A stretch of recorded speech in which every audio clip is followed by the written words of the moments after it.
when you talk openly and freely about relationships, I'm finding because I took my mask off, so many people have been coming to me with a flood of love and light and saying, like, thank you for talking about your story.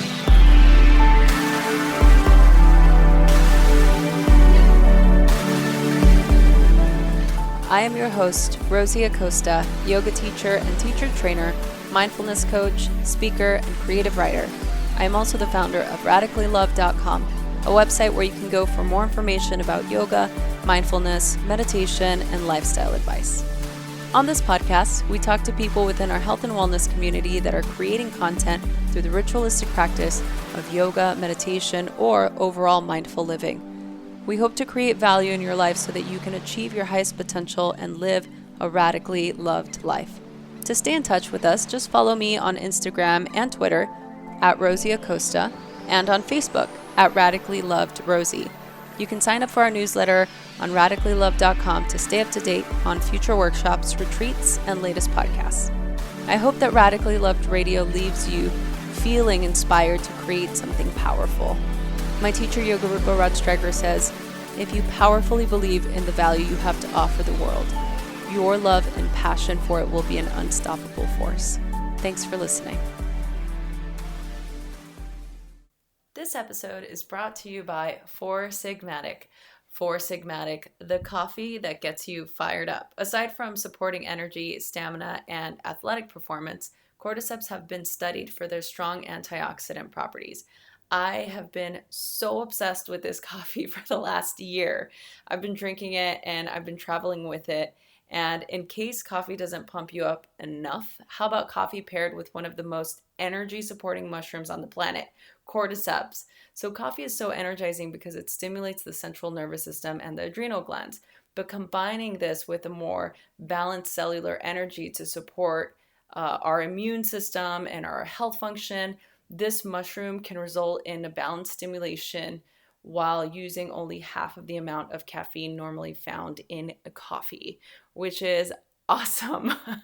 They also have an incredible matcha mix that is my absolutely new favorite, and they want to give our listeners a gift. So for those of you who are curious and want to try the mushroom coffee that doesn't taste like mushrooms, go to foursigmatic.com/radically loved. So that's foursigmatic.com/radicallyloved for 15% off of all of their products.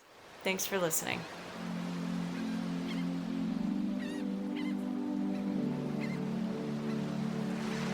I am so excited. I just clapped my hands because that's how excited I am right now. So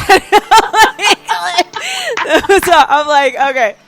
Candice Kumai is an internationally renowned wellness writer, chef, and content creator. She's described by Elle magazine as the golden girl of the wellness world. And I can't, seriously, like when I saw that was your title, I was like, this is the best title for you.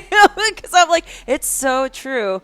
Candice, thank you. Hi, how are you? Hi. Girl, oh my God, Rosie, I didn't even give myself that title. It was my friend Christina wrote this piece on me at Elle, and when I read it, I was like, what? I was like, are you sure you're talking about me?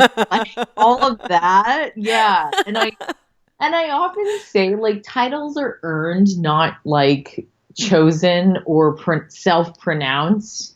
They are earned and given by others that are truly respected in the industry. So thanks for saying that, Rosie. You are so sweet and full of love and laughter and life. And it's so nice to meet other girls that are like the same way, because you and I both know, as pretty as our industry looks, it's really not all that beautiful. Yeah. Yeah. So I mean, what a great way to start off, right? I mean, this is for the people listening. Candice and I were having a full-on conversation before we even started to record this podcast. Yeah, and we went straight into the deep stuff, right? So, I do want to talk to you about your new book, Kintsugi Wellness. But I also want to talk to you about how you came into this industry and really sort of the struggles that are present currently in the health and wellness world, since, we were talking about that prior, and I think it's something that people don't talk about enough.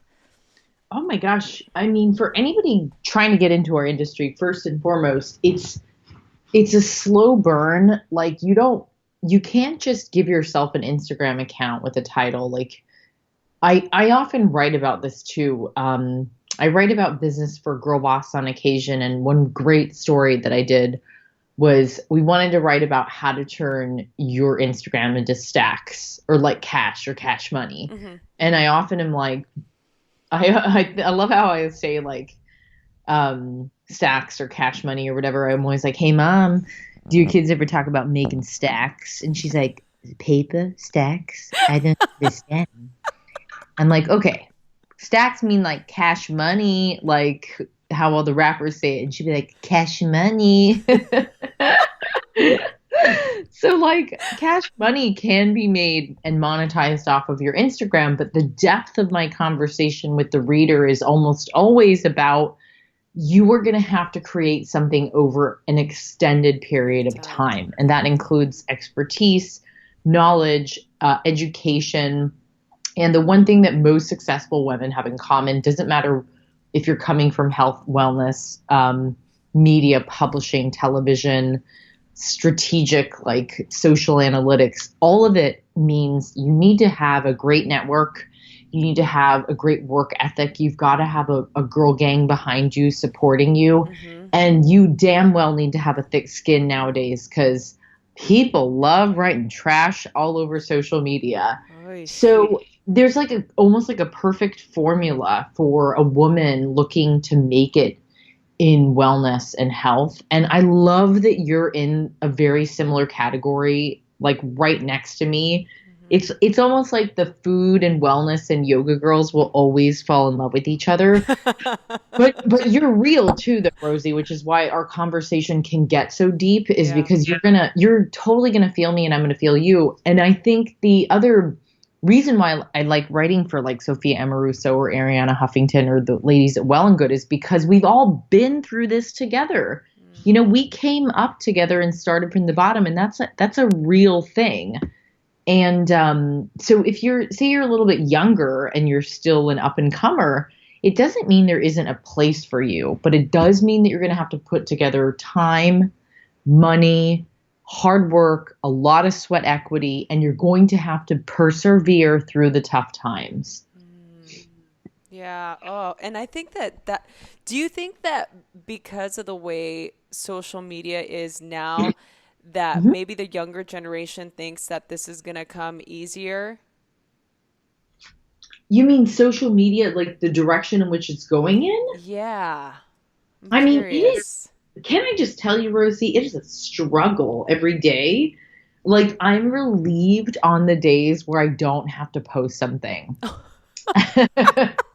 Because I'm like, oh, well, here's a very flattering, like some marketing company wrote about me today as like following my account as a analytical, statistical marketing example of a real faceted hustler, like multifaceted, that knows how to monetize and run her Instagram account.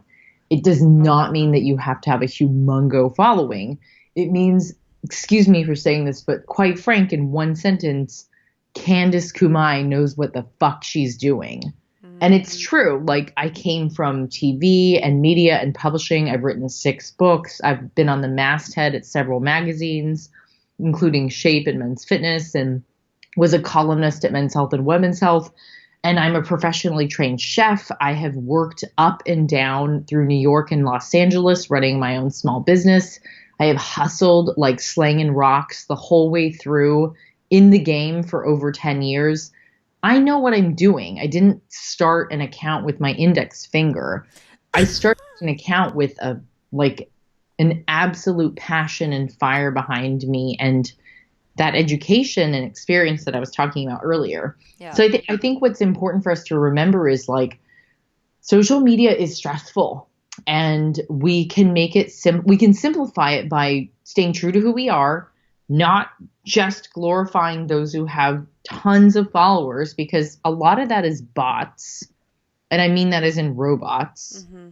and people that have bought it. I know a guy who once equated the fake follower to doing steroids. And Oh, I kind of think it's true in a way. Like, if we could only slap people on the wrist who do it, a lot of people would be caught. And a yeah. lot of people should be ashamed of themselves. Because to me, it's like, it's exactly like roids. It's like, it's not real. You're trying to be somebody you're not. And you should earn your worth in this industry. Like I said, titles are earned. Yeah. They are earned by all of the heart and that sweat equity that you want to put behind it. So social is so interesting and truly, Rosie, we could talk about it in any way that you want, but I definitely want the audience to know, like, it takes me hours, if not days, to figure out my posts. I treat my posts like I treat my blog. It takes time, and I shoot my own imagery, and I will only stay original. And so that takes a lot of thought process, like, and time. Yeah. Well, I really admire and appreciate that. I love when people are very mindful about how they cater the content that they're putting out. And look, you've written books, this is your wheelhouse. This is what you do. This is your passion. And you're also a philanthropist, and you do all these other things too, aside from the list that you read off. And I think that people forget that this that it takes work, and it's not always nice, and it's not always fun, and it doesn't always feel good. Knowing all of that, what you said in the beginning, how it's important to have a girl gang, or to have people in Mm. your life that are going to help support that and help support you, because this industry isn't always nice, and things aren't easy all the time. So for you, especially having all of these accolades and accomplishing all of these really incredible feats in your career, would have been some of the hardest things that you've had to do. Wow, sometimes it's just a matter of like putting out fires, and I have a lot to manage on a daily basis. So, like, I've had to monetize my funding as a small business owner. I have my own S corporation and have for over 10 years. And so I was one of the pioneers in wellness and in food, and females like really starting a name for themselves in food. And how I did that was I just followed my gut and my heart and my head for many years. And there were many years of suppression. So I went to culinary school when I was 22. I paid my way through by modeling. And originally I was going to try to go to the CIA in New York, but Hyde Park's campus was 3 hours roughly away from the city, Hmm. and I couldn't afford to pay for school being 3 hours away from where I lived or where I worked. So I said I need to stay in LA so I can keep my clients and pay for culinary school. So when I was there, I was studying on a piece of paper. I crumpled it up after we were done taking a test, and on the back of it was this. This is a real story too. It said, "From the producers of Project Runway comes a new show called Top Chef." And I had no idea what it was. Nobody did. It was brand new. And my friends were like, "You're totally going to go out for this." So I went to the casting, and I was like, all right, that was fun. They told me that I was like a shoe-in. And I was like, that's funny because, like, I don't believe anybody in any industry. And then eventually it ended up becoming one of like the greatest launch pads in my career. But it also, to my demise, ended up working against me, being a young girl in fashion trying to transition over into a boys' club. And there was a lot of discrimination. There was a lot of pigeonholing. There were a ton of preconceived notions coming from those who didn't know me, who made judgments on me based on the 4 episodes of Top Chef that I was on at 23 years old. And I mean, if I watched any young girl in culinary school at 23, I'd be like, go get it, girl. Like, I would not be mean the way several people on my cast were towards me. It was so sad looking back. I would never treat a culinary student the way that some of these older people did. And I was shocked Mm. because it's like I have girls I mentor now, and I look back and I think, wow, like how sweet and innocent they are. And there's like a vulnerability in them that is so brave and beautiful. I would never take that away from a young girl. But the fact that people tried to tear me down at 22, 23, 24, 25, 26, it only made me stronger.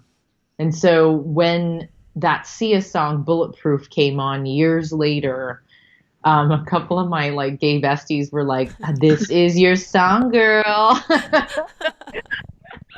It's true though. I mean, I have been through it all. And I mean it, Rosie, when I say we were talking about men and dating too. Yeah. Like I feel like I definitely had some great boyfriends and I've had some horrible ones. And the new book that I wrote, Kintsugi Wellness, talks about my journey about being broken, putting the pieces of my life back together through my heritage. But more than anything, it's going to help young girls get through. So I was discriminated against for my race, for my gender, for my age. And I was also discriminated against by the choice in the industry in which I wanted to move towards.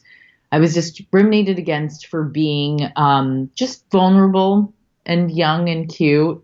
And you know what? Fuck them. Because nobody knows who those people are anymore. And, you know, like people write me sometimes and they're like, Candice, Stephen who?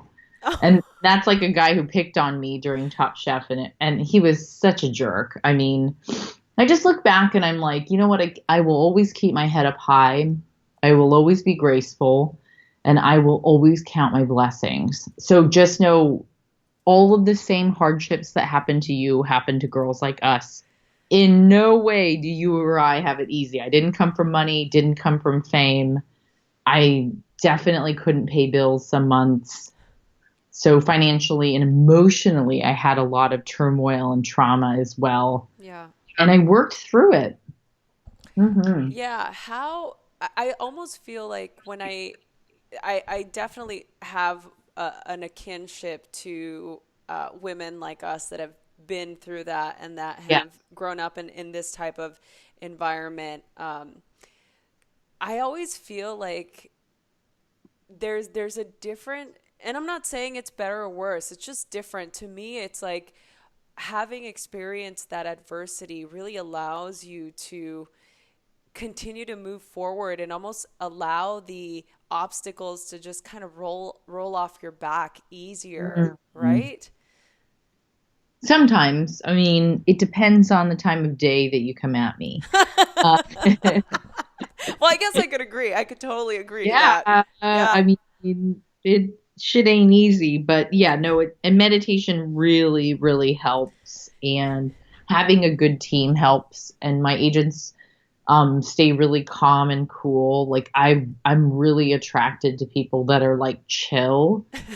And if you're like crazy coming at me with like 10 emails a day, I'm usually like, no, like keep this person away from me. And I'll put somebody in between us, Yeah. like, because I'm like, this person is crazy. And we're not talking about cancer here. We're talking about like an Instagram post. Oh, no. So I know it's crazy. I know. So tell me about how it was growing up with a Buddhist mom.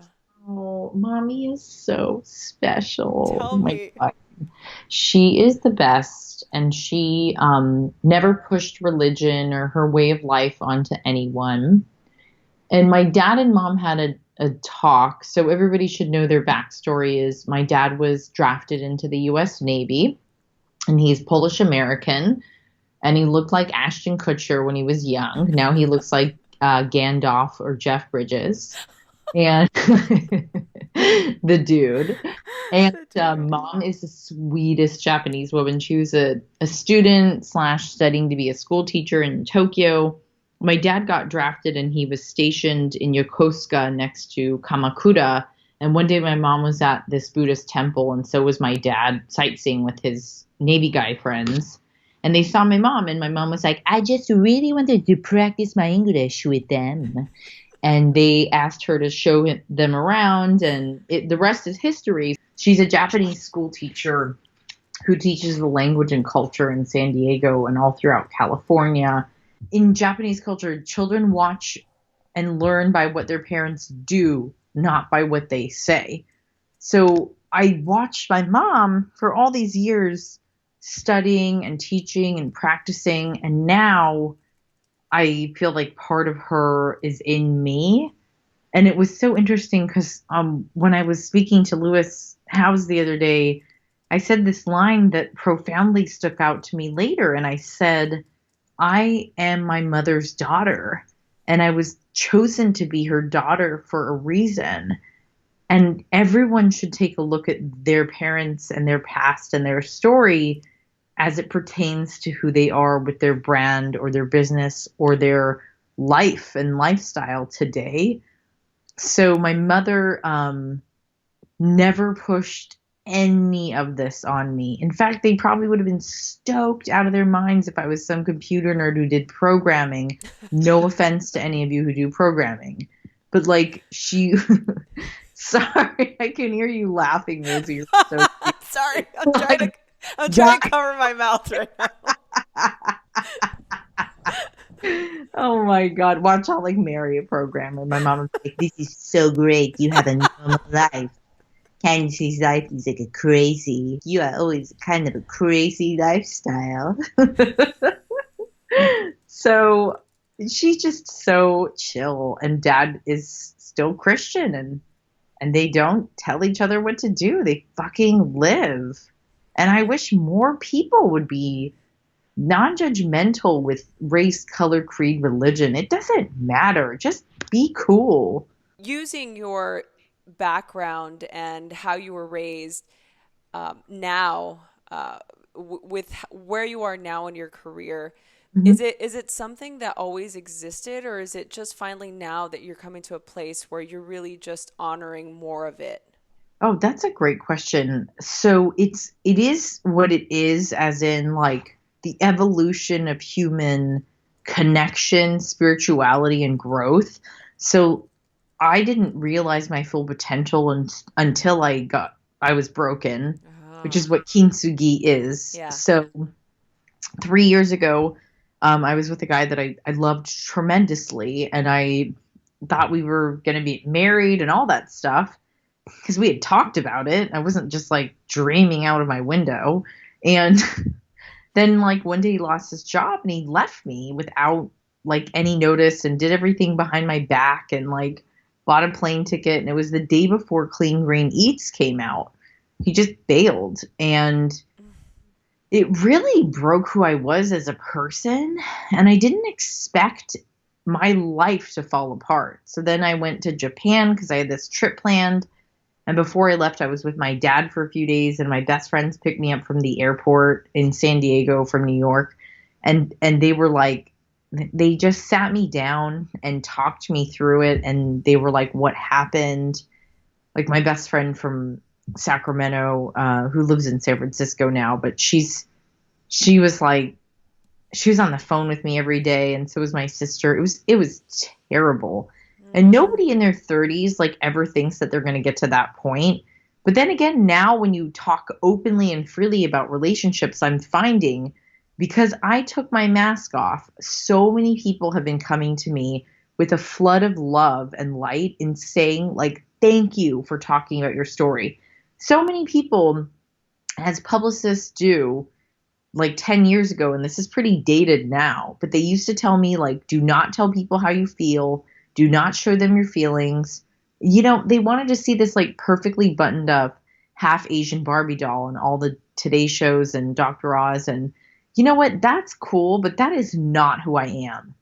You know, and I even say when I was judging on Iron Chef and cooking on Top Chef, the closer person that is me is the girl who was cooking on Top Chef at 23, who had no idea where her career was going to go. So what happened after the breakup was I had to learn how to put the pieces back together. I saw my dad with my girlfriend. So they went and dropped me off to Dad, and Dad was holding down the fort in San Diego while mom was in Japan already, and I was going to meet mom. So I basically came into town, dropped off my cat to see my friends and spend a little bit of time with them before I left. And he kept saying, you're going to come out of this a better person. And I was like, I don't know what you're talking about, but like I couldn't even function. There was no alcohol, there was no meat, there was no makeup, there was no jewelry. Like I was that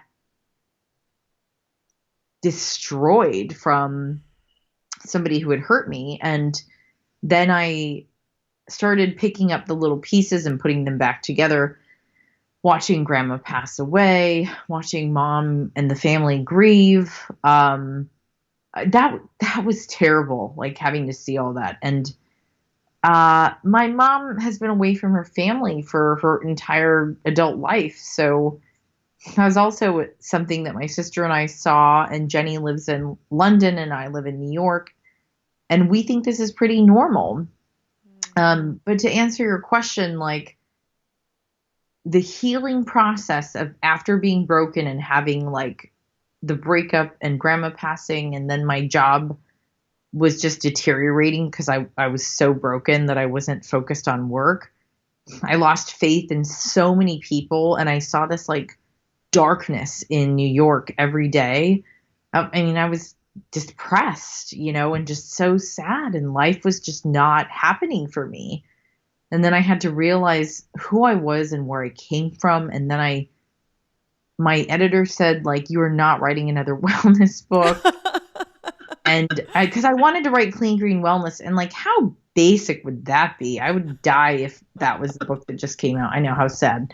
And so now I have Kintsugi Wellness is my new baby. And I just absolutely think the book is brilliant. And I never would have thought, after editing it for 3 years with my mother in Japan, California, New York, Hawaii, and traveling all over Japan for 3 years. And I actually photographed the entire book myself too. Oh, that's so cool. Oh, it was so gnarly, girl. It was so gnarly. Oh. My mom was like, I don't want to do this, but I have to give you the correct information. So, so we edited the book together for like 3 years. Yeah, it was intense. But like, God bless her. And I hope people say, God bless you, Candice, like for doing this. And I don't want to be this girl. I would rather be like in Maui, like smoking weed and surfing all day. But that's not my calling right now. Like I got to do the work. So if anybody feels lost, yes, you can look to your heritage. You can always draw yourself back to your heritage, because that is where we came from. A tree without roots knows nothing about who they are or where they came from. And what a shame to never learn about that. Oh, Yeah. that's so good. That's so good. You're so right. Oftentimes, I feel like anytime I talk to anybody about a transformation that they've been through, or a pretty life-changing experience or a traumatic event, I always say that to see far, first we have to be willing to look close. And I think that that's exactly what you did. And I think that that's exactly what this book is about. It's really about bringing it all back together. It's about bringing all the pieces back and going back to your source, right? Yeah, totally. I mean, if only more of us, I hope what I'm doing is allowing for people to do the same. Because I honestly, Rosie, I feel like you have potential to tap into your heritage. And I mean, I'm a child of immigrants. I'm not sure if you are as well, but it is so important for us to talk about that, because so many people are ashamed, and that is not how you should feel. You should be so proud, because children of immigrants tend to work extremely hard because they watch their parents do the same thing in survival mode. You have to give grace to them. Survival mode is like when you could barely pay your rent. It's that moment when I was like hustling at every job. I'm still doing that. Like, we're talking about equal pay, and it's 2018. Uh, Like I wouldn't have to work this hard if I was a man. I'll just say that. yeah. Yeah, no, I totally agree. Both my parents are also immigrants, and so I Mm, was raised with that same sort of work ethic. And I mean, my dad didn't, he grew up like he didn't have shoes when he was little. Like he'd go to school without shoes because they couldn't afford to get mm, him shoes, and then when he came to the US, he was like, "Oh, we've made it even though we're living in an apartment with like 7 people."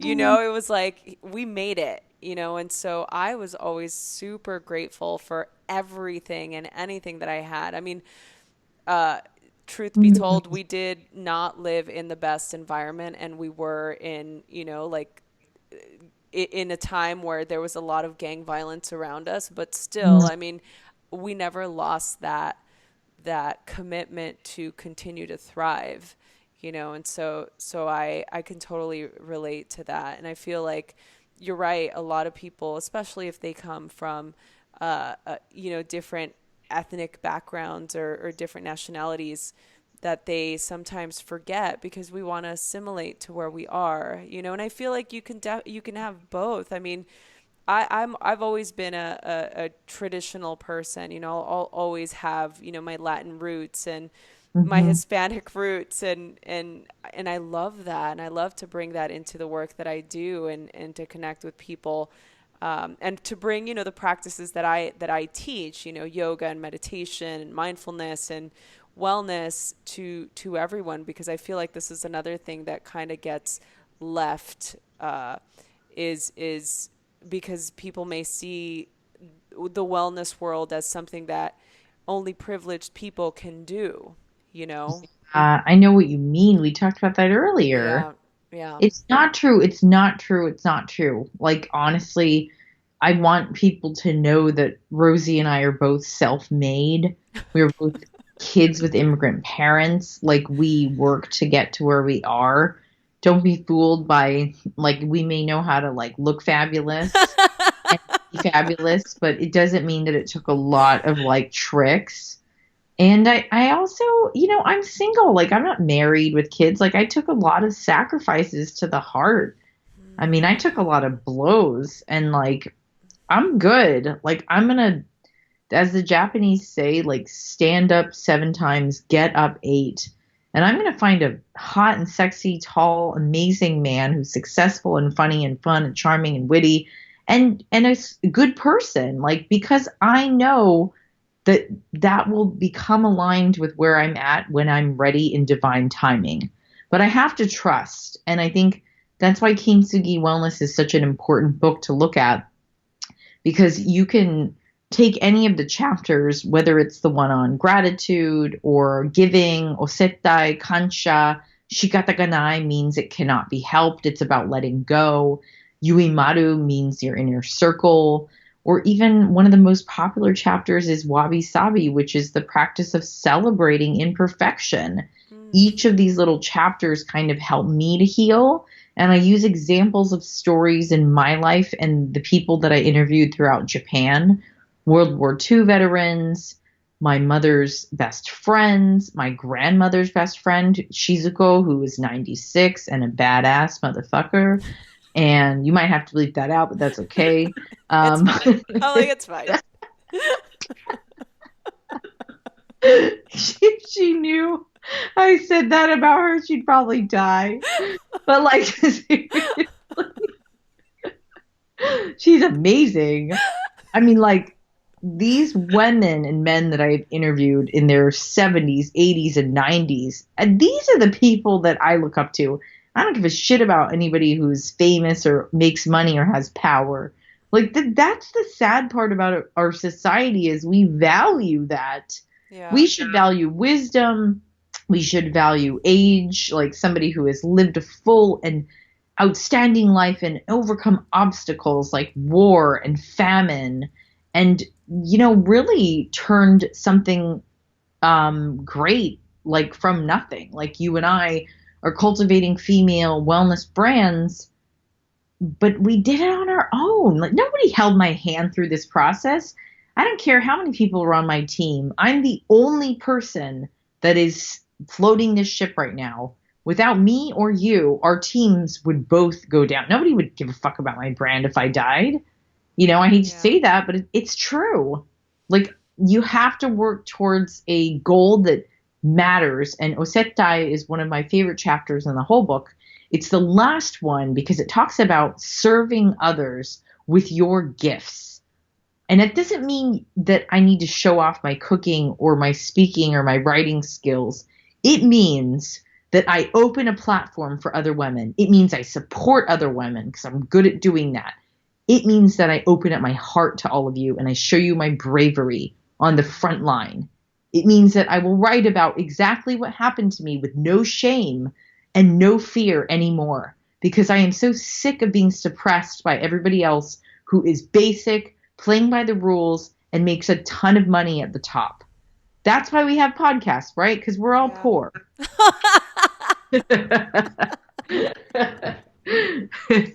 I'm like, well, we ain't at that level yet where I'm like, retiring on podcasts, right? It's still a passion project. I mean, talking about having to do the work, you know what I mean? And it's thanks to the people listening to this right now that we have this forum to be able to do that, which is amazing.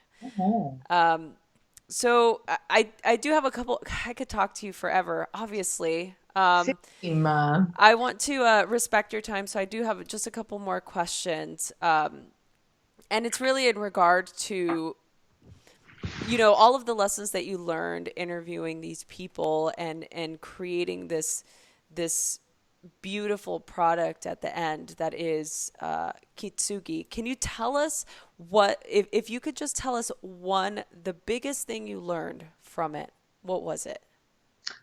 I think the biggest thing I probably learned from writing the book was that my potential was a lot greater than I gave myself credit for.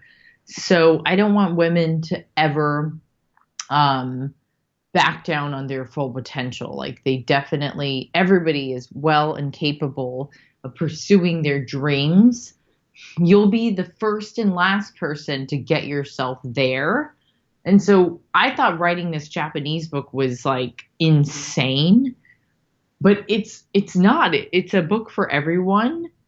And it turned out to be such an incredible project in the end. So I think as a whole, we need to give each other way more credit.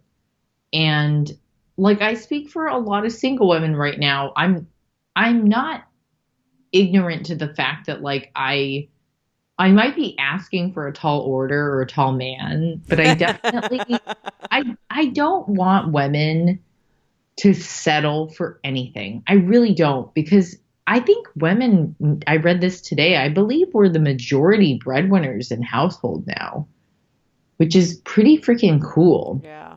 So times have changed. So I want people to also learn to accept and let go and let up a little bit more, because I feel like I was too hard on myself for too long. I still set a golden standard for myself and work with Kaizen, which is the Japanese practice of continuously improving, which is also in the book. But I also think it's really important to add plus value of that little part of you that says, take really good care of yourself while you're doing your best. Because we all know that you can't pour from an empty cup. You should take care of yourself as well. I love that. That's so good. All right, lightning round questions. Are you ready? Sure. What's your favorite word? You know what I say a lot to my friends? Well, can it be a phrase? I mean, yeah, fine. Go ahead. Okay, there's like three things I can say. I always joke around, like if we're like out at a bar, like we could be anywhere out together, and you see like a total crazy looking man or somebody who's clearly not their kind of man, I'll point out to them and I'll be like, "Your kind of man," and we always do that to each other. And if we're texting each other, we just say YKM in caps, and it means your kind of man. So everyone listening, you guys know what to message Candice now when you find a nice gentleman. Oh my God. One time So we were on Dr. Oz, and Rocco DiSpirito is a dear friend, and we get paired together to do shoots all the time. And so when I posted with him, every one of my girlfriends put "You're kind of man, YKM" all over the post. And I got this text from him. I'm not kidding. And it said, "Candice, what the heck is YKM?" And I sent the message to all my friend groups, like the girl gang in Cali and in New York, and everybody was dying of laughter. Because, Oh, like, it was so good. And I've been saying this term, "here we go," for like since college. I don't know why, but it's a long story. But I've been saying it since high school. Um, I and love that. we just say HWG for "here we go." It's just always And good. then the last thing I think I always like ask people if it's juicy. Like, let me know if it's like juicy. So that's a lot more than one word, but it is me, so I got to go big. And I'm glad that you did. It's got to be because it's got to be juicy, right? Juicy, totally juicy. It's got to be All juicy. right. Rocco, you're kind of man. We're gonna tag him in this so he can make sure that he remembers what it means. Oh my god, I think my friends um, are gonna be like they're gonna be like, dying. "What? What's happening? What turns you on?"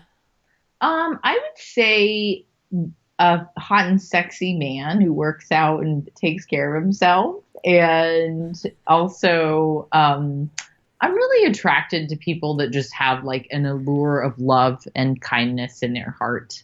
Mm, Yeah, I I'm love I'm that. so into that. And I'm so into real people. And I can tell if you're real almost instantly. It's just like a sixth sense that I have. Oh, I love that. I'm gonna have to carry you around in my pocket so you can help me out with that. Oh, What anytime, girl. I got what turns you off? Um, could the complete opposite, like a not fabulous man who's, not taking care of themselves or kind of, you know, how do you say, somebody who's like not into self awareness or mindfulness or other taking care of others. So I think one of the strengths that I find in others is always self awareness, mindfulness, self care. And Hmm. I feel that for the turnoffs too. Like if somebody is not mindful, and I'm not a fan of people that are rude on email. I'm always like, Mm, yeah, dude, say hi. How are you? So yeah, I don't, that stuff bugs me.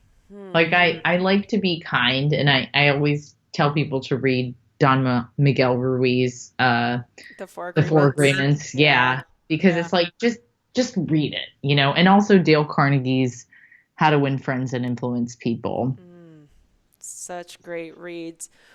So, what if you had to give one phrase of advice for the listeners who are listening to this podcast and they just heard our conversation and maybe they're in that place where they're feeling a little bit discouraged and they need a little bit of inspiration or they need a little bit of encouragement because they're in that place. What would you say to that person right now? I would say that I've been there and I've come out to the other side, and it took a long time. Oh my God. And I will reiterate what people said to me. Time will be your greatest healer. Know, like, take this into consideration. Know that this is not permanent. And if you can look at an object of kintsugi as an example, those golden cracks are going to have to take time to seal and heal. And you will come out of this better, just like my dad said, even if you don't believe it right now. But you will come out of this golden, and it is happening for you, not to you. Mm. Oh my goodness, that's so good. Thank you, Candice. You're amazing. Thank you so much. So I have one final question that I ask all of my guests. Um, So, are you ready? Yeah. Okay, here goes.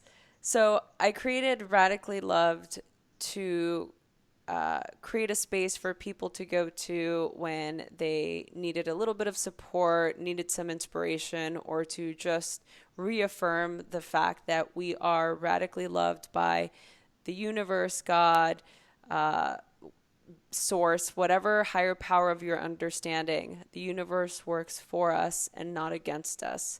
So the question to you is, it's actually a two-part question. And the first one is, how do you feel that radical love? And the second part to that is, what do you radically love?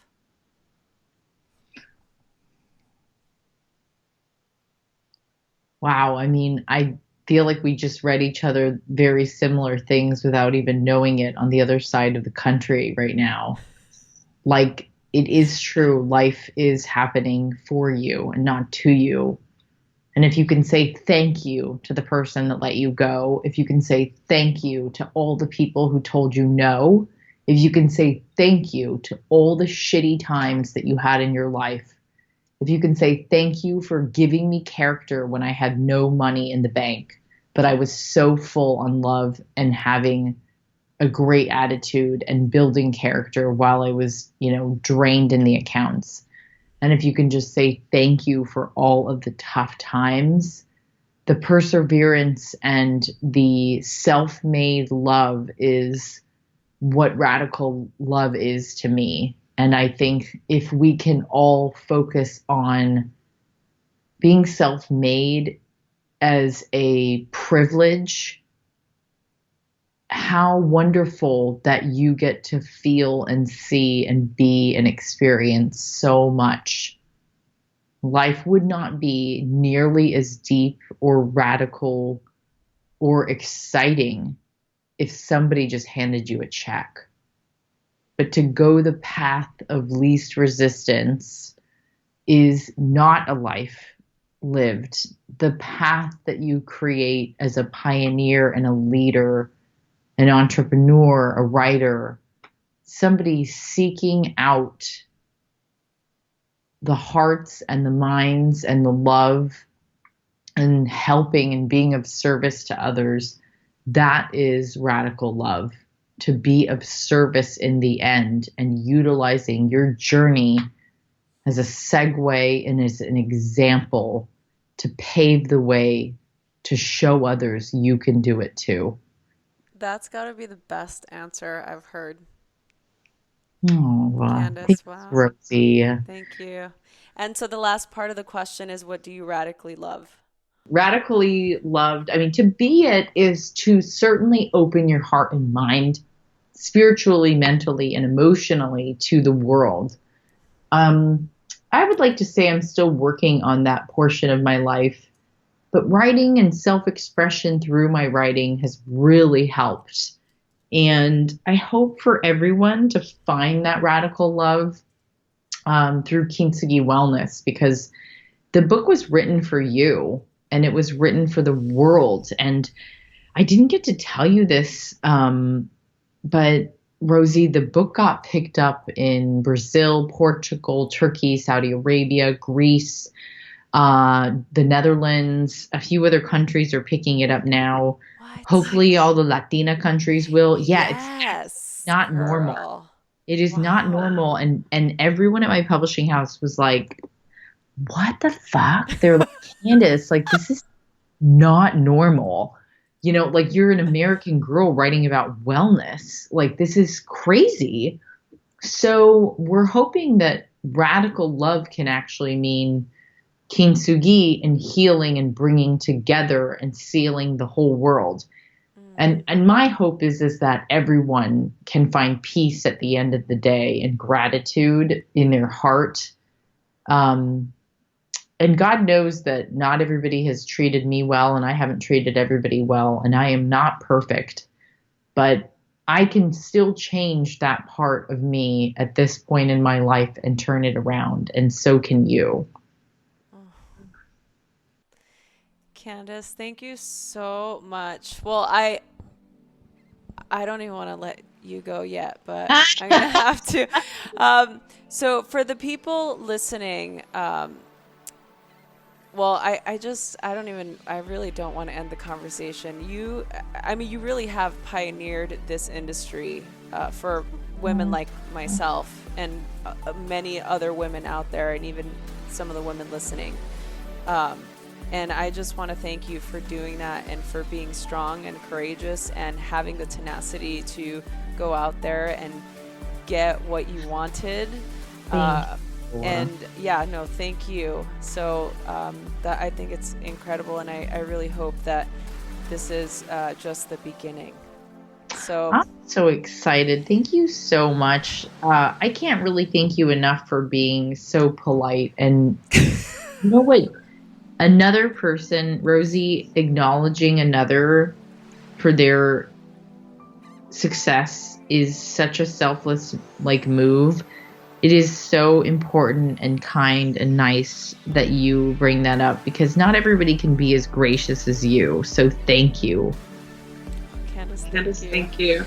So for the people listening that want a little bit more information about you and maybe want to get in contact with you, where can they go for more information? Sure, you can. The best way to reach me is on Instagram. So if you follow me at Candice Kumai, so it's at CANDICE KUM as in Mary AI, Candice Kumai. You can comment, write me comments. I always write back. And then also my website is CandiceKumai.com, CANDICEKUM as in Mary AI.com. I'm on the same handles at Candice Kumai at Twitter and Facebook, Pinterest as well, and Vimeo, YouTube. And the new book is called Kintsugi Wellness. Kintsugi is the art of golden repair. KINTSUGI Wellness. Kintsugi Wellness, and it is out everywhere. And you and I'm dying to get people to buy this book. Me for too. Yourself. Yeah. And for your friend. Girl, you already bought 10 for your friend. I know. Okay, so listen. So everyone, so she just gave away our little present. So for those of you listening, we have 10 copies of the book. So it's out now. And if you tag both Candice and I in your Instagram stories, the first 10 people to do that, we'll give you a shout out. I'll do it through my Insta stories. And you'll win a book. Just message me, or I'll message you, because you won't know if you're the first 10, because everyone's going to do it at the same time. So I'm sorry if you don't win. You can still get the book. There's a link on the show notes right here, whether you're listening on Spotify or iTunes. If you go to the info, there's going to be a link where you can go directly to purchase the book. So it's there. If not, Insta story, tag both Candice and I, and you'll win a copy of the book. Yay! You are so generous. I've never had another person buy 10 copies. Really? Yeah, no. Maybe my mom. So good. She's like, oh yeah, I'm going to buy a book for everyone I know. And maybe they are going to get a signed copy from you. Well, I hope so, Mom. You are my mom. Yeah. Oh my goodness, that's amazing. Candice, you're amazing. Thank you so much. Thanks. I can't wait to meet you and see you out for dinner and drinks soon, and we can talk about the dating life next. Yes. You're the best. Hey everyone, I hope you enjoyed this episode. I am so excited to continue to do this. Please share this with your friends. Email us, message us on Instagram at Rosie Acosta or on Twitter at Rosie Acosta. Subscribe on iTunes, write a review. We love doing this, so please help us continue to keep this podcast going. Thanks for listening.